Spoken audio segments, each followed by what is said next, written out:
मैं निर्मल सिंह आपका अपने YouTube चैनल पर स्वागत करता हूं। मित्रों, पिछले वीडियो में हम लोगों ने काफ़ी भारतीय संविधान के महत्वपूर्ण विषयों को पढ़ लिया है।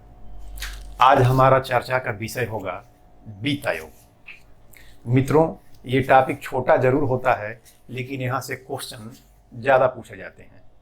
लगभग हर एग्जाम में यहाँ से एक क्वेश्चन होते हैं। तो आइए इसको समझते हैं। ये वीडियो छोटा जरूर होगा, लेकिन ये महत्वपूर्ण है, क्योंकि अक्सर एग्जामों में पूछे जाते हैं। यही कारण है कि मैं फोकस करके इस टॉपिक को बताने का प्रयास कर रहा हूँ। तो आइए देखते हैं वित्त आयोग का, और फिर ये भी समझेंगे कि कैसे क्वेश्चन यहाँ से पूछे जाते हैं। तो सबसे पहले हम देखेंगे कि भारतीय संविधान का अनुच्छेद 280 कहता है कि एक वित्त आयोग होगा। क्या होगा? एक वित्त आयोग के गठन की बात करता है कि वित्त आयोग होगा, एक वित्त आयोग होगा। दूसरा महत्वपूर्ण टॉपिक यह है कि वित्त आयोग का गठन कौन करता है। आइए देखते हैं। तो वित्त आयोग का गठन प्रेसिडेंट करता है, मतलब राष्ट्रपति द्वारा वित्त आयोग का गठन किया जाता है। और कितने साल बाद करता है? तो प्रत्येक 5 वर्ष के बाद, प्रत्येक 5 वर्ष पर यह गठन करेगा वित्त आयोग का। कभी कभी 5 वर्ष से पहले भी कर लेता है और कभी कभी 5 वर्ष से ज्यादा भी हो जाता है, लेकिन आमतौर पर आपसे क्वेश्चन पूछा जाएगा कि कितने वर्षों के बाद? तो 5 वर्षों के बाद। आइए इस तरह से वित्त आयोग की अब आके देखते हैं कि वित्त आयोग की संरचना क्या है। ये वित्त आयोग से संबंधित प्रावधान है, जिसमें अनुच्छेद 280 कहता है कि भारत में एक वित्त आयोग होगा। अब इनकी नियुक्ति कौन करता है? तब ये प्रेसिडेंट करता है वित्त आयोग का। अब इनका कार्यकाल कितना होगा? तो 5 वर्ष, या प्रत्येक 5 वर्ष के लिए गठित किए जाते हैं वित्त आयोग। अब आइए स्ट्रक्चर इसका देख लेते हैं कि संरचना क्या है। संरचना में देखते हैं क्या है भैया, कैसे बनता है ये। तो आइए, तो सबसे पहले कह दिया गया कि एक अध्यक्ष होगा, एक अध्यक्ष होगा प्लस अन्य सदस्य होंगे। ये सदस्य 4 होंगे। तो कुल सदस्यों की संख्या 5 हो गई। मतलब वित्त आयोग 5 सदस्यों से मिलकर के बनता है। यहां बात क्लियर हो गई। एक अध्यक्ष होगा और 4 इसके अन्य सदस्य होंगे। अब योग्यता क्या है भैया? कौन कौन से वो शर्त है, कौन किस व्यक्ति को वित्त आयोग का अध्यक्ष या सदस्य नियुक्त किया जा सकता है। तो आइए योग्यता देख लेते हैं। योग्यता तो सब आप पढ़ चुके हैं, बस यहां हमको इंडिकेट करना है। पहले उसकी योग्यता ये होनी चाहिए कि हाई कोर्ट का जज हो, जज बनने योग्य हो, बनने योग्य। दूसरा, मतलब अक्सर देखा जाता है कि जो हाई कोर्ट या सुप्रीम कोर्ट के जज हैं उन्हीं को बना दिया जाता है। आमतौर पर यह देखा गया है। शर्त यह है कि वो जज बनने की हाई कोर्ट की, सुप्रीम कोर्ट की नहीं। सुप्रीम कोर्ट के भी बन सकते हैं, लेकिन संविधान में लिखा है हाई कोर्ट के जज बनने की योग्यता रखते हैं। ठीक है। दूसरा, वो वित्त के जानकार हो, क्योंकि वित्त आयोग है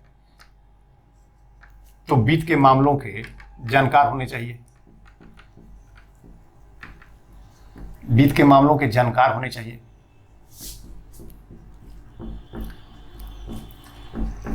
जानकार होने चाहिए। और तीसरी शर्त यह कि अर्थशास्त्र के जानकार होने चाहिए, अर्थशास्त्री होने चाहिए।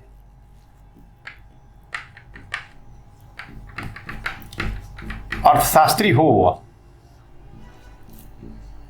तो ये हो गई भाई इनकी योग्यता। ऐसे व्यक्ति नियुक्त किए जाते हैं या वित्त आयोग के सदस्य राष्ट्रपति द्वारा नियुक्त किए जाते हैं, चुने जाते हैं ऐसे लोग। अब अगला क्वेश्चन है कार्य क्या है, क्या करते हैं ये मूल रूप से। कार्य देख लेते हैं।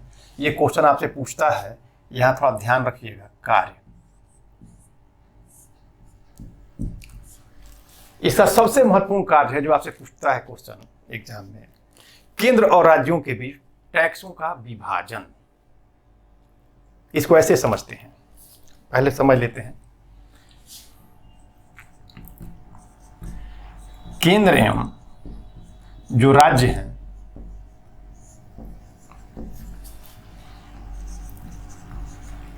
राजस्व का बंटवारा।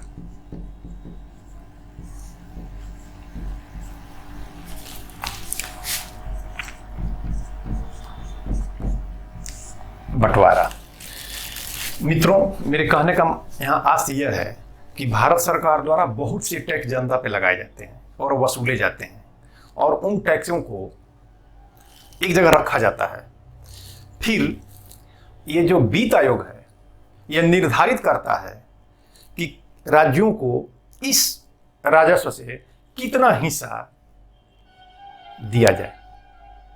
इसीलिए मूल रूप से इसका गठन किया जाता है। तो आपसे पूछता है कि केंद्र और राज्यों के मध्य राजस्व का बंटवारा कौन करता है, तो वित्त आयोग। केंद्र और राज्यों के मध्य टैक्स का विभाजन कौन करता है, तो वित्त आयोग।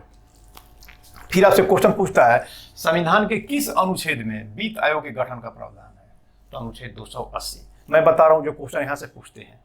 वित्त आयोग की गठन कौन करता है, तो प्रेसिडेंट।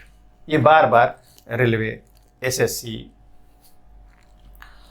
एनटीपीसी, अन्य स्टेट एग्जामों में जैसे उत्तर प्रदेश लोक सेवा आयोग, बिहार लोक सेवा आयोग, मध्य प्रदेश लोक सेवा आयोग में यही क्वेश्चन बार बार पूछे जाते हैं कि कौन नियुक्ति करता है, तो प्रेसिडेंट करता है। कितने वर्षों के लिए नियुक्ति किया जाता है, तो 5 वर्षों के लिए। वित्त आयोग के सदस्यों की कुल संख्या कितनी होती है, तो 5 होती है। अध्यक्ष के अतिरिक्त कितने सदस्य होते हैं, तो 4 सदस्य होते हैं। उनकी योग्यता क्या होती है, कैसे लोग चुने जाते हैं, अक्सर ये क्वेश्चन पूछा जाता है। तो हाई कोर्ट जज बनने की योग्यता होनी चाहिए, वित्तीय मामलों के जानकार होने चाहिए, और वो अर्थशास्त्री होने चाहिए, ताकि कैसे किस शर्तों के आधार पर केंद्र और राज्यों के बीच राजस्व का बंटवारा किया जाए ये निर्धारित हो कर सके। अब अगला जाने की क्वेश्चन आपसे ये पूछता है कि पहले वित्त आयोग के अध्यक्ष कौन थे। पहले वित्त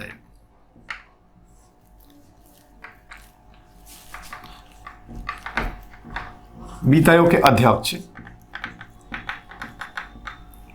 केसी नियोगी थे।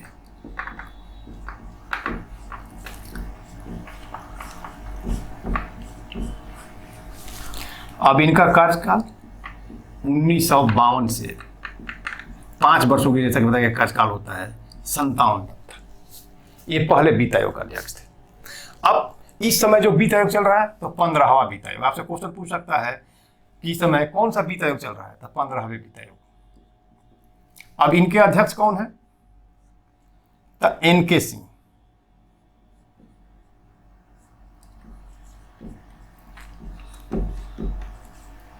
एनके सिंह। मित्रों, एक क्वेश्चन यहां से और पूछ सकता है कि 15वें वित्त आयोग ने राजस्व में राज्यों को कितनी हिस्सेदारी देने की सिफारिश की है, तो मित्रों ये है 41%। मतलब भारत सरकार के कुल राजस्व का 41% राज्यों को दे दिया जाएगा, और जो 59% जो बचेगा वो भारत सरकार अपने पास रखेगा। तो मित्रों, ये है वित्त आयोग। इतना ही इसका महत्वपूर्ण तथ्य होते हैं जो आपसे बार बार क्वेश्चन पूछे जाते हैं एग्जामों में। हमको लगता है इतने की बात आप क्वेश्चन कर ले जाएंगे, नहीं तो इस वीडियो को बार बार देखिए, समझिए, याद करिए। जैसे भी हो, यहाँ से ये टॉपिक आपका तैयार होना चाहिए, क्योंकि यहाँ से बार बार क्वेश्चन पूछे जाते हैं। ठीक है मित्रों, धन्यवाद। अगले वीडियो में फिर मिलते हैं।